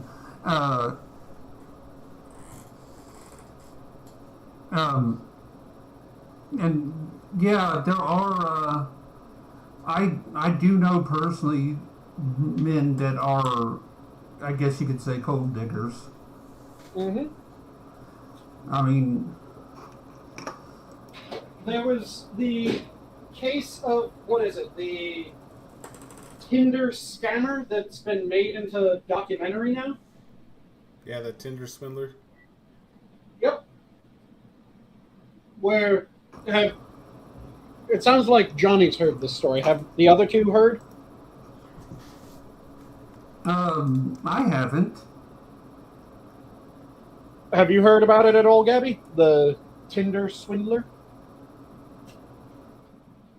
I think she had to step away. She stepped out. Oh, okay. So, what happened with the Tinder Swindler is that it's a guy who's fairly attractive. He has the same surname as someone who is actually part of a diamond family. So he started putting out that he was the son or the heir of this diamond dynasty, effectively. And went on Tinder, started matching with people. He had all these beautiful cars that he had pictures of. He had his pictures in interesting locations. He was always talking about how he was flying around, and he was kind of almost this international man of mystery because his family's really rich, so there's a lot of people that want to try to kidnap him, so he has to disappear every so often and go someplace else in order to lie low for a bit, but that also means that sometimes his money's tied up and he isn't able to use it, so if you can help him out, he'll always pay you back.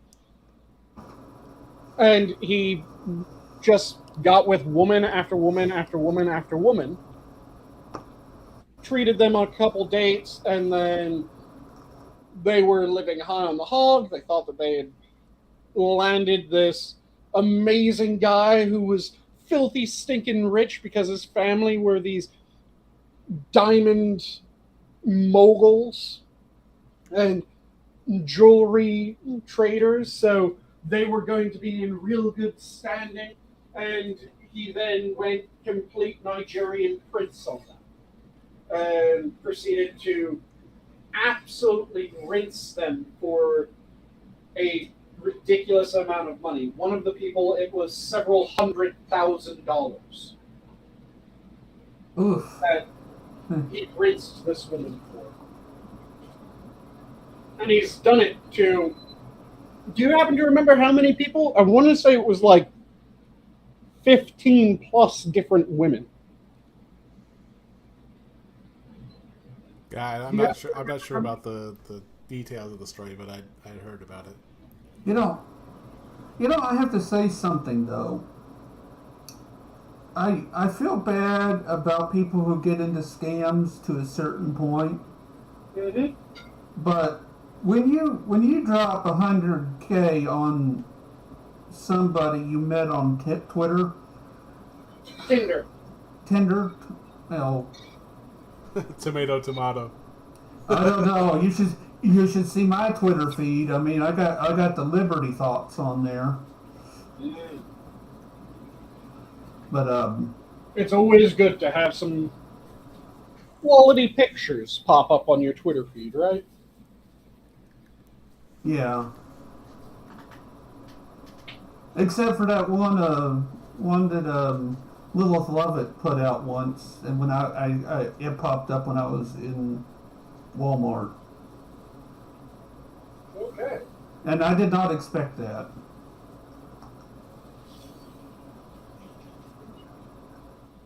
You weren't in the same camp as Short Fat Otaku? No, I just like her. I just like her.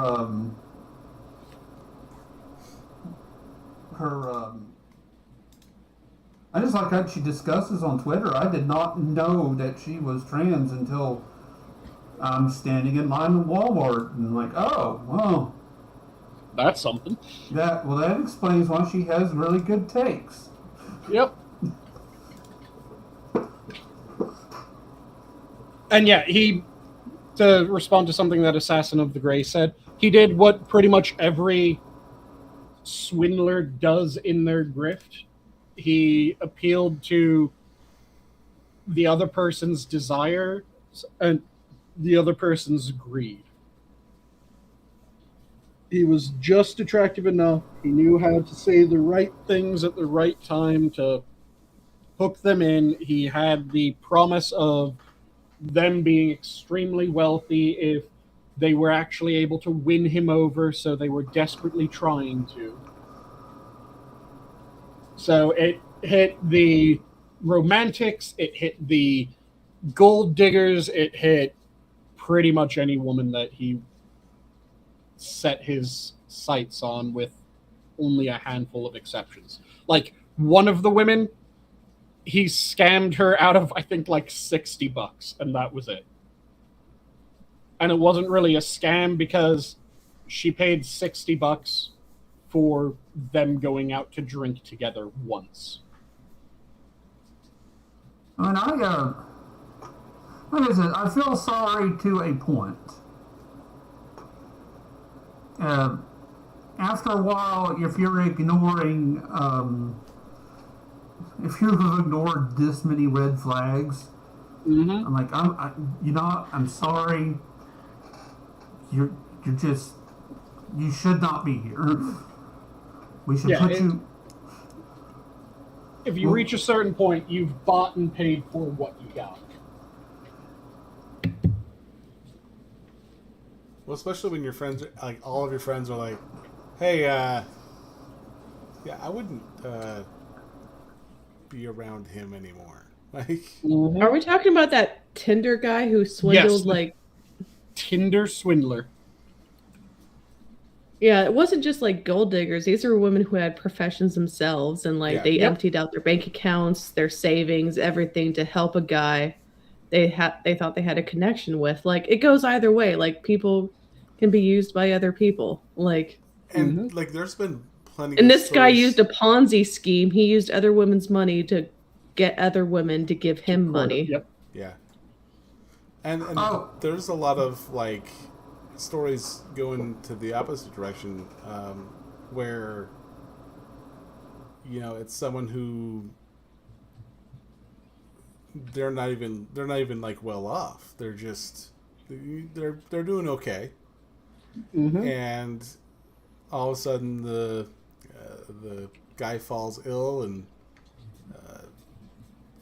as soon as his bank account's empty, like she's just up and off to the next one that's in that same situation. And then whatever happens to that guy, she's like, I don't give a fuck. It's bound to happen, but I mean, it's not exclusive to just. Oh no, it isn't exclusive to either side. Yeah, and it's scumfucky regardless of which side's doing it. Oh yeah. The thing that made people go, "Oh, what the fuck?" was, like I said, the scale to which it was done, and the way it was done was what got everyone's attention. Mm-hmm. And like I said, there were people that he scammed hundreds of thousands of dollars out of. It wasn't just a $100 here, $100 there. It was entire life's fortunes, effectively. Yeah. For some of the people that he targeted. And he still claims that he wasn't actually scamming anyone, that it is all just a misunderstanding, which is somewhat hilarious given the other information that has come out around this. Because, like I said, he masquerades as if he's the son of this one dynasty. The Diamond Tycoon. Diamond Dynasty, yeah. The Diamond Tycoon's family. And he isn't. He has the same last name. He lied That's from the the get-go only thing. about everything. Yep.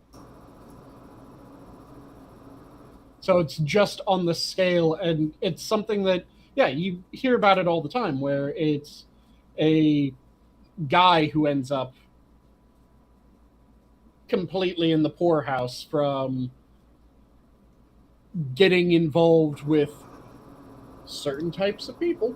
And that is standard news. No one really finds that shocking or that interesting. But then you had this case where it was this guy doing it to just a large number of women to that degree made it shocking and made Well, I mean, that amount of money is obviously going to make news regardless of whichever direction it goes in. Like, dude, if all the guys who swindled me like made the fucking headlines, like, yeah, I never gave him my life savings, but like, oh, the amount of guys who lied about having a job and then just kissed me on the cheek. I'm going to work, babe. By the way, he didn't have a job, and I get voicemails from his side hoes. Beautiful. Fantastic. Gotta love that. That's horrible. See, this just makes me think of a very similar thing, but it is only similar in the faking having a job, but it was hilarious in another way. And it was someone who was talking about how they completely made up a job so that their parents would stop asking how their job search was going. So they... No. I might share a personal story myself. The reason why I thought this guy had a job was I was working 2 jobs, and all I asked of him was there was a investment, like that we had another mutual friend who was working on establishing a property, like a self-sufficient property, like, you know, solar panels, like a kind of like a community deal. So the investment would be my guy's, like, you know, just work, like he had construction experience. And so I'm like, hey, I will pay everything. Like, I will pay everyone's cell phone bills. I will pay like rent, utilities, like I have everything covered. Our investment in this new endeavor is you and going to go work 30 to 40 hours a week on this property. And you know how I found out it was all a sham? 2 months later, we got invited to a barbecue. The gentleman, the property guy who had proposed the project, invited me to a barbecue. So of course I brought my guy, and we were at the property, and there was a fist fight. Like he hadn't showed up to work in 2 months. Oh. Actually, that sounds like to me, that would be like the coolest thing to do. But I guess he was just lazy. It wasn't just lazy. He forgot that it was all in my my accounts. I paid all the cell phone bills, and it was all just like it went straight to me. And so I had like 3-4 women calling me. It's like, hey, where's so and so? I'm like, well, I mean, he's not here right now. I'm his girlfriend. How can I help you? Oh, he has a girlfriend. He didn't mention that. Oh. Yeah, that's dumb fucky. I just wonder where. I know. I just always laugh. Well, I mean, it's better to laugh than to cry. But yeah, but that would be my dream. Is like, please go forth and build my community. Yes. She just wants me. She doesn't. She just wants me to keep the car running. Yeah. I know. I'm either a whore if I settle down early in my early 20s, or if I'm self-sufficient and provide for everybody, then I'm a dead egger. It's kind of funny how there's just no either or. Like you're kind of like stuck.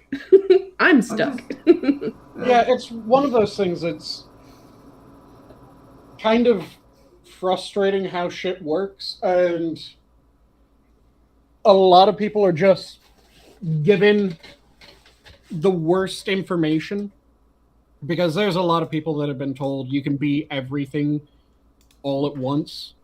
You don't have to make any choices. You don't have to focus. You can do it all. No one can do it all.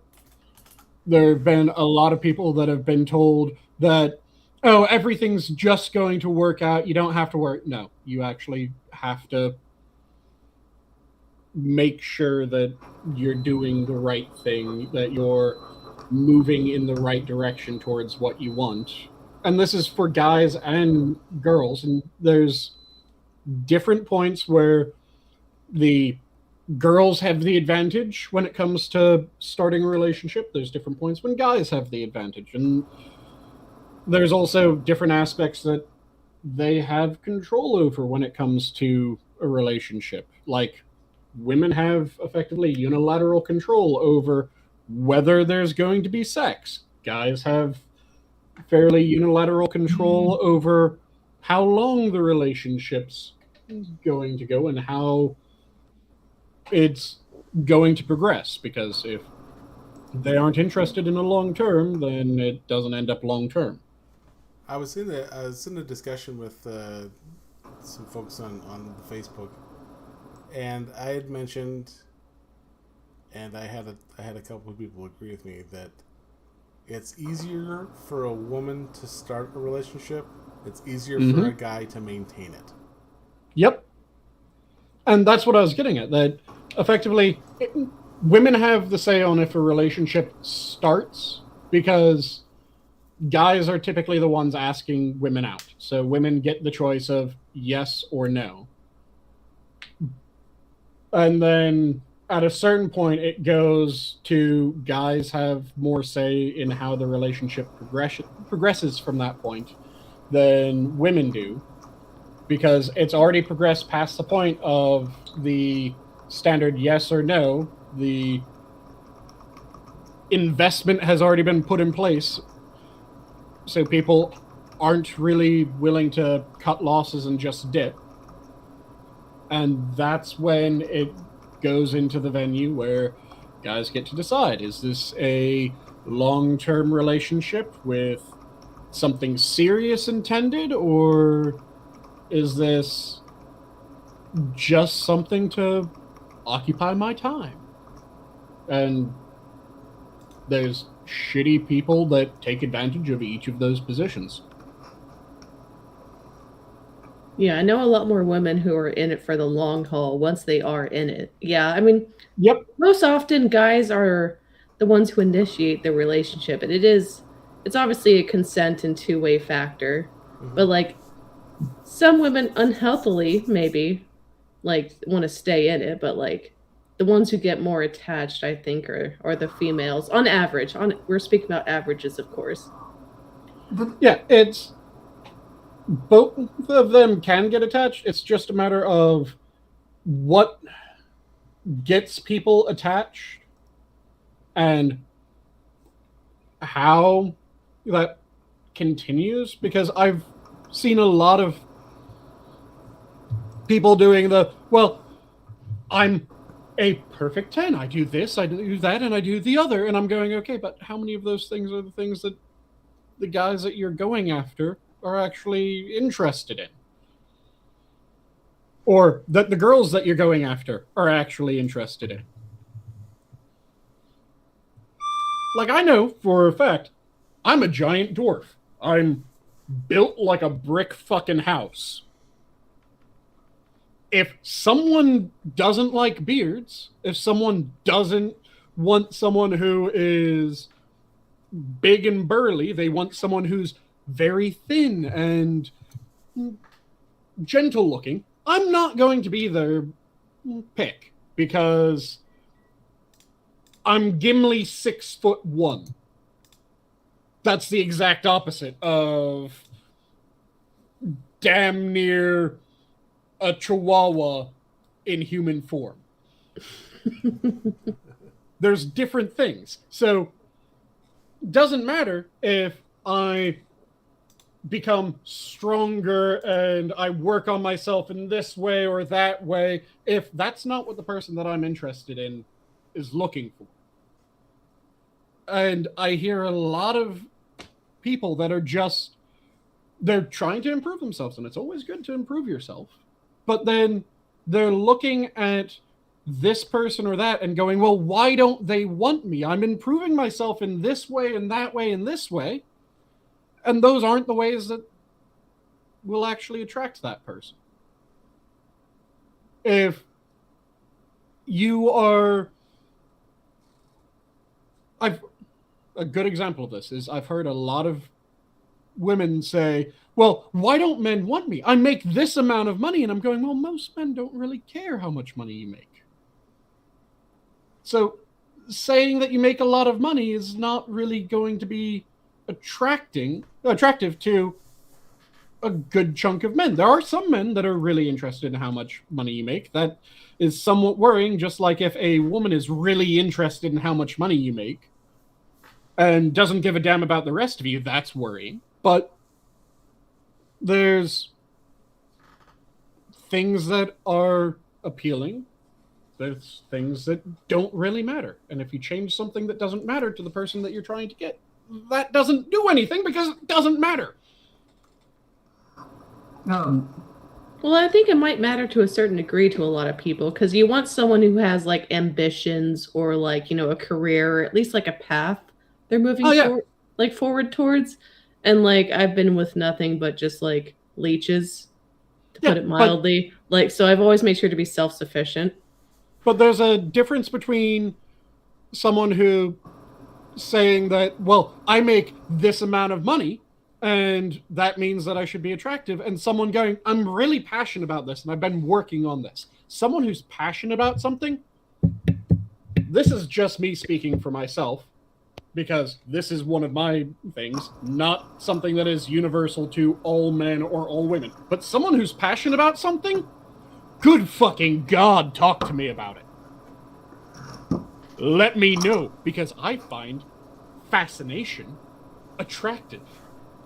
Not everyone finds fascination attractive. Some people find someone who's really just passionate about something almost off-putting, because why are you so interested in that? If they don't find it interesting, it just has them glaze over and they tune out. Whereas if someone's truly passionate about something, even if I don't give a shit about it normally, if they are truly passionate, and I can tell because you see their eyes kind of brighten up and they start talking a bit faster and a bit more excited, kind of like I am right now, where I'm rambling off rather than talking in a very slow and controlled manner. No, I'm actually getting animated. That becomes interesting. That makes me interested in a topic, even if I have absolutely no interest in it normally. You could get someone who is fascinated about crocheting and is getting animated talking about crocheting, and I'll be going, oh yeah, so how do you use that needle? What is that for? What's this for? Because it just becomes interesting. Trying to figure out why this person's so interested in what they're talking about. That's a different thing than, yeah, I make 6 figures. And I've heard a lot of people that will be, I've heard a fair number of women, I've heard a lot of guys that will talk about how much they make rather than what they do and why they're interested in it. I once broke up with a person because she was insanely boring, because she had no interest other than coming home and watching TV. Mm-hmm. And not even interesting TV, it was just network NCIS garbage. Yeah, and like I said, it's different people have different interests, so you do kind of need to tailor yourself. There are some generalities that they don't apply to everyone, because that's not how a generality works, but they apply to a large number of people.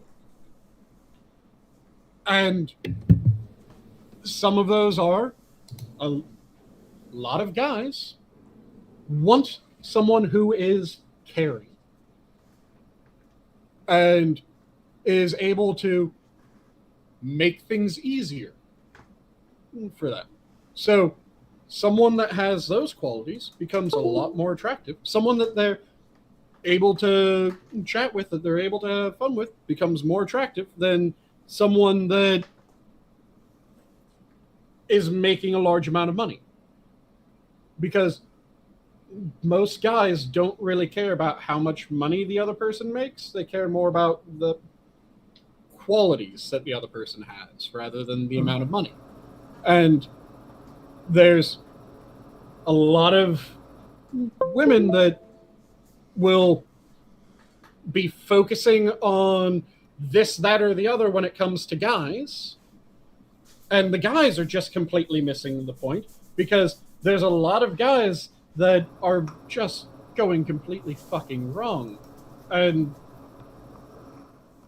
they're doing things that turn off a lot of people. Which is also one of the reasons why certain ideas are kind of annoying. Because nothing's more unattractive. I think it's Jordan Peterson said this, and a bunch of other people have echoed the same sentiment. Nothing's more unattractive than an adult infant. Yeah.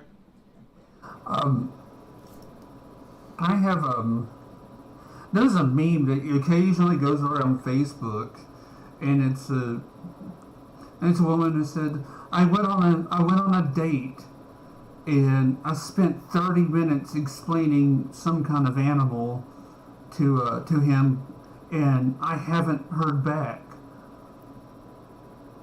And I'm like, and I'm like, if I went out on a date with somebody who was that excited that they wanted to tell me about the animals that they're studying, that they would just dump all that information out on the first date, I would just be enamored with that person.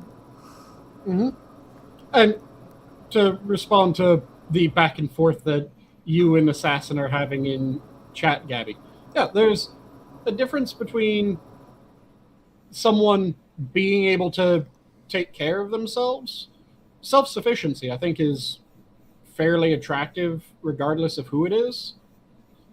Because I don't think a lot of women are turned on by a guy who is completely incapable of feeding themselves. Because they just never learned how to cook. Everyone should have at least a few recipes under their belt. Mm-hmm. You don't have if you can read, you can cook. Yeah, you don't have to be an amazing chef, but everyone should have a few recipes that they're able to go, okay, I need to cook for myself, here we go. And someone who is completely incapable of taking care of themselves financially is normally not attractive to either sex. But also, like, it's not from several decades ago where, like, one guy or one spouse can be the breadwinner and, like, Yep. everything else is taken care of. Like, nowadays, you need equal footing. Oh, yeah. Like, with both people. Yep. The thing that I would say is that there's a difference between having a focus on the career and having a focus on relationships, though. And there's a lot of people that focus on their career when they want a relationship, and that works against it. And there's a lot of people that miss out on that aspect. And I think a chunk of that at least comes down to the people being told that, well, you can do everything. And no, you can't do everything. No one can do everything. Everyone has to make choices as to what they want to focus on. Do you want to focus more on earning X amount of money, or do you want to focus more on doing X, Y, and Z in your life. Well, And you can make your choices. Like this comes into play a lot when you're looking at the wealthiest people in society. Elon Musk is not doing a lot of the shit that other people choose to do because they want to do it. Because he's more often working and devoting himself to something than he would be, I don't know, playing a shit ton of video games.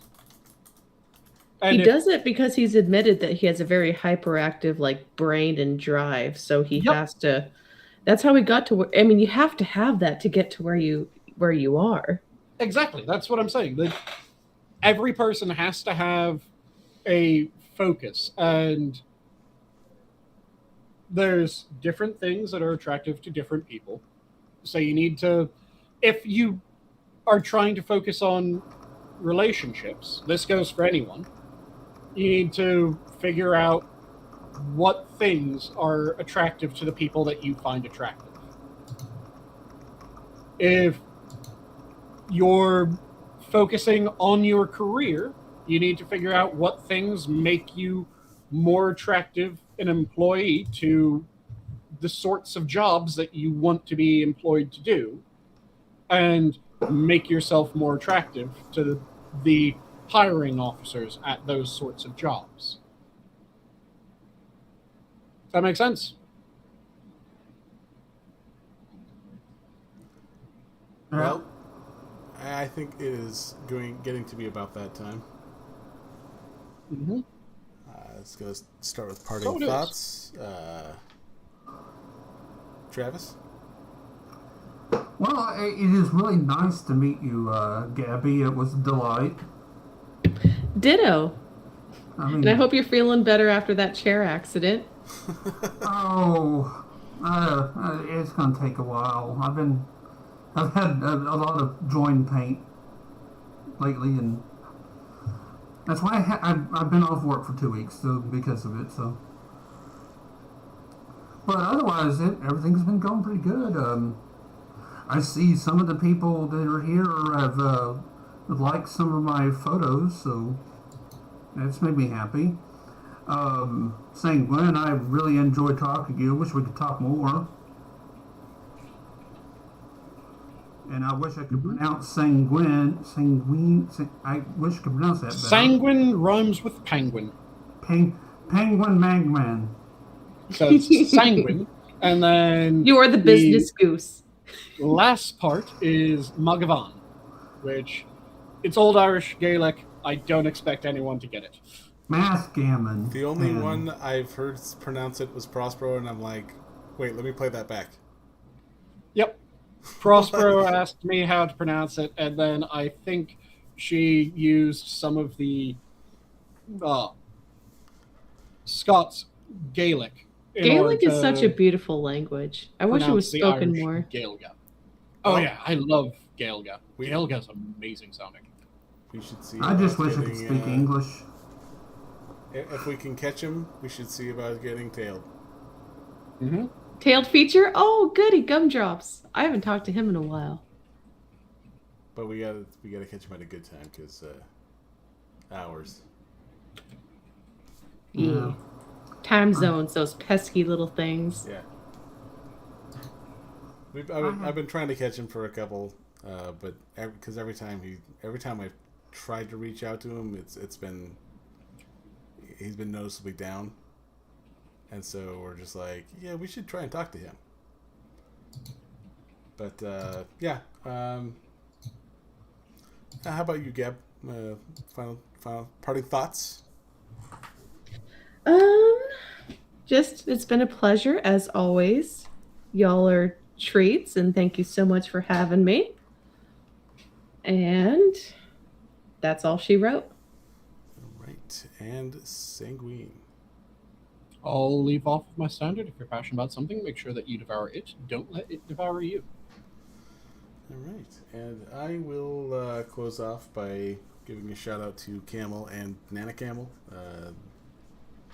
She wasn't doing too hot. Then Camel couldn't make it tonight. So here's everything going well. And with that, the zoo is closed.